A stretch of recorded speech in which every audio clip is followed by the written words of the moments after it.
আমি কাশাতে মুরগিটা ভয় পেয়েছে, টাস করে তাকালো, কিন্তু আসলে তো আমার তো ঠান্ডা লেগেছে, মনে করেন গরম থেকে হঠাৎ শীত পড়েছে, তো এই জন্য একটু কাশি আসছে। আমার কাশির শব্দও একটু মানে ভীত সন্ত্রস্তভাবে তাকিয়েছিল এই মুরগিটা। তো এখন আবার মাশাআল্লাহ যে হাঁটাহাঁটি করছে, খাচ্ছে, অনেক ব্যাপারটা অনেক সুন্দর। ঠিক আছে, এগুলো আসলে মনকে অনেক তৃপ্তি দেয়। হ্যাঁ, আর্থিকভাবে খুব একটা লাভ না আসলে, হ্যাঁ, কিন্তু ওই যে একদম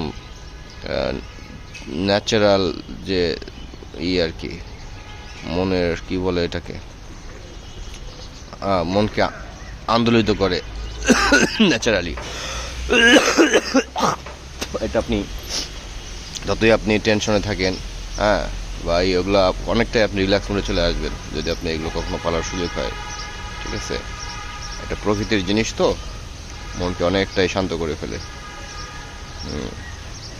তো এই জন্য ভালো লাগে, সুযোগ যেহেতু আছে। আমরা ভাড়া থাকি এদিকে, তো আমরা মাঝে মাঝে এগুলো পালি।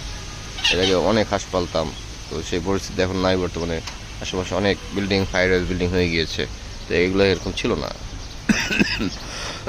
আমাদের মুরগি পালার সুযোগও খুব একটা বেশি দিন আর হয়তো থাকবে না, বিল্ডিং হয়ে যাবে। আপনার দাঁত মাজো বাবা।